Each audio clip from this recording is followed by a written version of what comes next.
Live from our 7 Tasmania studios, your nightly news with Kim Miller begins now. Good evening, everyone. Thanks for joining us. Our top story tonight, a national report is painting a bleak picture of the state's mental health system.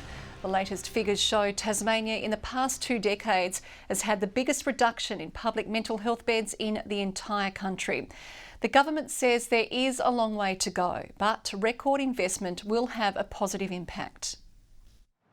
A system already struggling. We need more support for our hospitals, we need more support on the ground for our primary healthcare providers. We're struggling all round. A reduction of nearly 65% of public mental health beds according to the Australian Medical Association's 2020-21 report card. More than half of our hospital beds for mental health patients have gone in the last 25 years, and it just is showing in the way we're struggling in this area. That is a shocking statistic. I cannot understand how this government could have taken any mental health beds away from the public health area.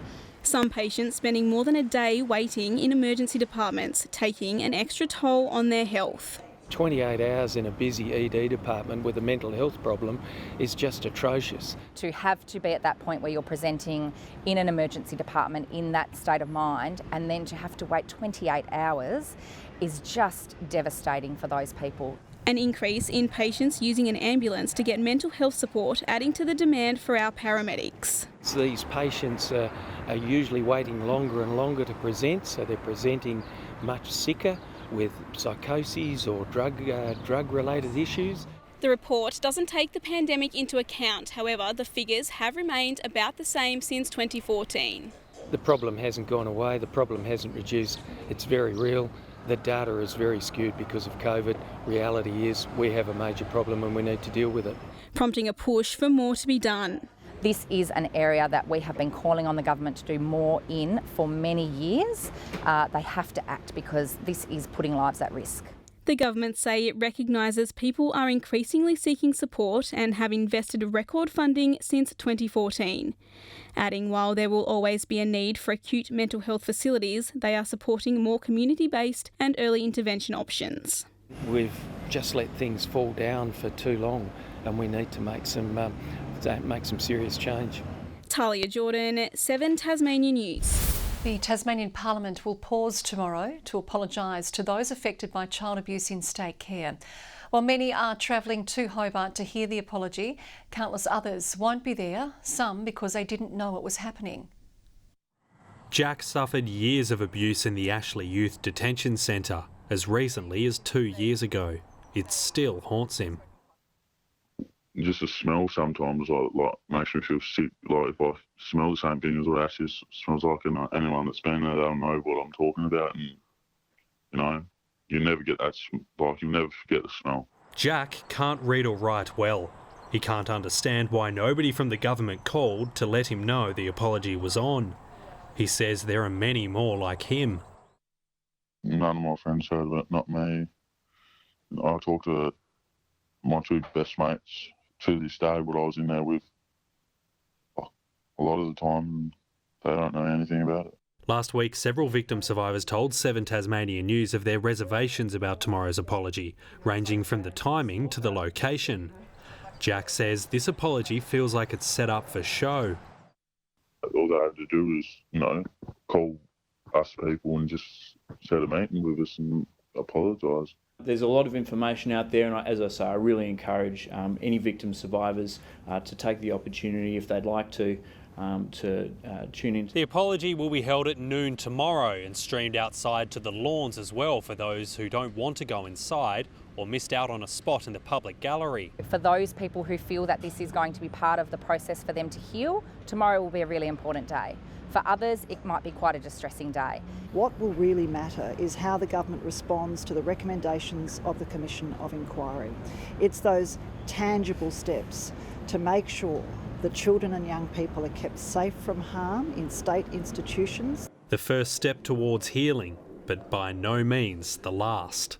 Josh Duggan, 7 Tasmania News. And if you or anyone you know needs help or this story has caused distress, contact the Sexual Assault Support Service on 1800 697 877. Labor has backed this Wednesday's strike action from public sector workers across the state. Firefighters, child safety officers, teachers, paramedics and allied health workers are among those who will walk off the job and attend rallies. We're seeing wages in real terms go backwards, and real wages are now at the lowest level they've been since the government took power in 2014.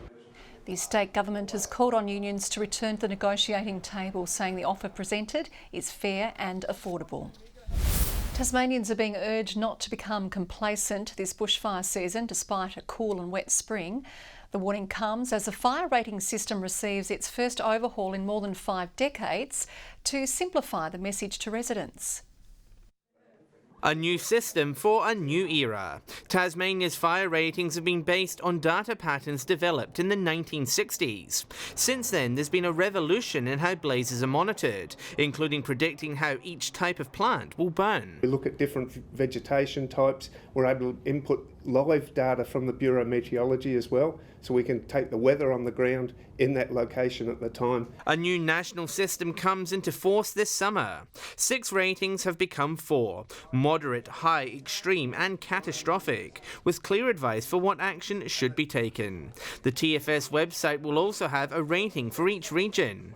The major change coming after a nationwide research project. People just wanted it simpler, and then having these 4 things, it's really straightforward, and it combines with a call to action as well. If our communities know how to act in a particular event at a particular time, it gives them the capability to keep themselves safe. As floods subside, fire season is on the agenda. The latest forecast suggests La Nina is here until December, with the TFS on high alert. You can almost hear the grass growing at the moment, and I think if we have a prolonged dry period, then the potential for fire is everywhere. The West Coast a particular concern. The West Coast is very dry, and we continue to watch that as we move forward through the season. Homeowners urged to get prepared before it's too late. John Hunt, 7 Tasmania News. The state opposition says its position on a new Hobart Stadium hasn't changed, despite a key union throwing its support behind the project. News Corp reports the CFMEU is backing the plan, but wants it built near My State Bank Arena instead of Macquarie Point to create a sporting hub. Labor says any major project should be focused on the health and housing sector. Now's not the right time for a stadium. We're in the middle of a health and housing crisis, and those major infrastructure projects should be to address those crises. Sport Minister Nick Street says Labor is becoming isolated on the issue. He also confirmed Macquarie Point is still the government's preferred destination. Culturally and linguistically diverse Tasmanians are being given the chance to upskill their careers. TasTAFE is partnering with the Multicultural Council of Tasmania to deliver a 12-month diverse leadership program. Sometimes people don't have the network or the confidence to take the step to the next level and to put themselves out there. What we want to see is then employers elevating the participants into leadership roles within their businesses. The government is pumping $150,000 into the program with hopes to diversify Tasmania's workforce, reduce skill shortages and grow the economy. Wildlife professionals are pleading for drivers to slow down and plan their travels during sunlight as roadkill season starts. They say reducing our speed to 80 kilometres an hour on major highways will halve the numbers of animals suffering. Tasmania's thriving wildlife and troublesome roads, a painful combination as we mark the beginning of roadkill season. Maybe use other roadkill as your sign to slow down. If there's a dead animal on the road, there is no better sign that there's wildlife in that area. Between November and March, motorists should be on the lookout for all animals, in particular Tasmanian devils, which are the hardest to see and the most likely to be hit. The babies all leaving the mum, trying to find their own territory, so they're just out and about. But of course, where's the easiest place to find food? It's other dead animals on the road. The government labelling Woolnorth, the Forestier and Tasman Peninsulas, the Channel and West Tamar highways and Nichols Rivulet Road as devil hotspots, installing signs and reducing speed limits as part of its roadkill awareness campaign. Make sure that you're driving to the conditions, particularly at night. Tasmania does have a very high amount of biodiversity out there in the bush. Drivers who do strike an animal are advised to pull over if safe to do so and check on its condition, making sure to scan its pouch as we head into orphan season.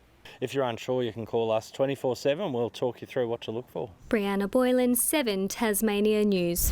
A Tasmanian woman is spearheading a push for better mental health support for new parents living in regional areas.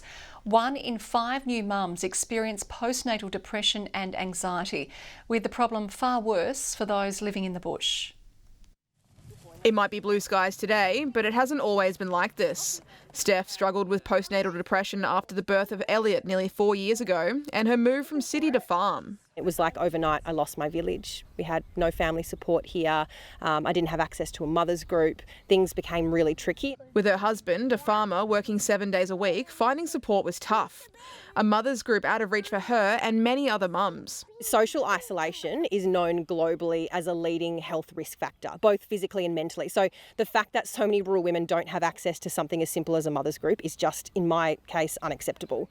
She decided to do something about it, launching the country's first online mothers group for rural and regional women.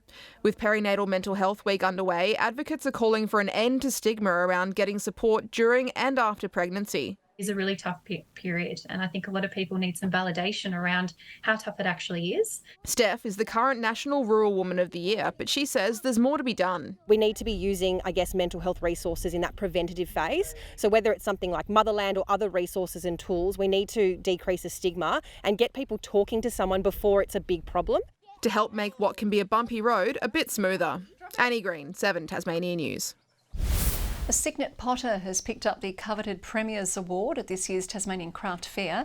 Ian Clare honed his ceramic skills under a Japanese master when he was just 16. For me, it's a pinnacle of my career to win an award like this. It's a very prestigious award, and it also supports my aesthetic belief in that I thought this was a great piece and the judges also did. The iconic event's 41st version saw a boost in numbers over last year. Had a lot of people from all over Tassie and from elsewhere in the country come and visit us. The weather has been the star. Applications for next year's stall holders open in March. A St Helens father is more than $1 million richer after Tats Lotto win over the weekend. The man says if it wasn't for his son checking the winning numbers, he might not have ever believed his luck. He won't retire just yet, but he does plan to celebrate in private with a few beers while searching for a property to enjoy when the time does come. Well, it is one of Tasmania's most obscure public holidays, but there haven't been any complaints about a sun-soaked recreation day across the state's north. The idyllic conditions saw leisure lovers fill pubs, parks and playgrounds for the long weekend. Hey, hey, it's Recreation Day. Hey, out they come, out they come, out they come to play. Hey, just for recreation's sake to pass the time away. Hey. The public holiday for everyone who doesn't get a day off for the Royal Hobart Regatta. Just have a walk around and relax in the sunshine. That was the order of the day, along with a beautiful brunch. Everyone wants to have a good time when they come out. It gets people out of bed and, yeah, who doesn't love a sunny day? Cafes which opened were run off their feet. Heaps of people coming out for a coffee this morning. Been really good. A day off school made for a blissful birthday bash for 9-year-old Indy. Made a cake, bring all the food. It's a very fun day to have a party. The only drawback to such a delightful day is no one could call off. The basin pool remains closed after recent flooding. And you probably wouldn't want to risk it right now anyway, so most people stuck to dry land or high land. The gorge chairlift barely had a spare seat. With a day off, plus there's still a bit of water coming down the gorge, the rhododendrons are out. And so were the thirst quenchers in the hottest part of the day. Come down with the boys down to the pub, have a couple of frothies. Great weather and great people around you. The sun-soaked Sporties Beer Garden hosting keen Recreation Day revellers. We're one of the only pubs open, so yeah, usually it's a good place to be. We did know it was a public holiday, but we really just didn't know what it was. So I'm so grateful to be sharing this wonderful experience and day with you. And what'll it be? I'm not a beer drinker, but I like a nice shardy. Happy Recreation Day. Tom Johnson, 7 Tasmania News. A former Queenslander has been appointed as the new coach of the Tasmania women's cricket program. Jude Coleman has signed a 3-year deal to run the state's WNCL and WBBL teams. Currently an assistant coach for South Australia, Coleman played for Queensland and also won multiple indoor cricket World Cups. She'll begin the role in December when Tasmania's WNCL season resumes. And shortly, the Hobart Hurricanes will look to avenge yesterday's 4-wicket loss to the Brisbane Heat. It's a winnable game. They're facing the Melbourne Renegades, who are sitting 7th on the table. First ball is at 7:10 at Blunston. Good evening. A top of 25 in Launceston today, Hobart 20, 17 in Burnie and 16 in Devonport. 25 at Bushy Park, Flinders Island and Grove, 22, Lyoini 20, 19 at St Helens and Strawn and 18 at Friendly Beaches.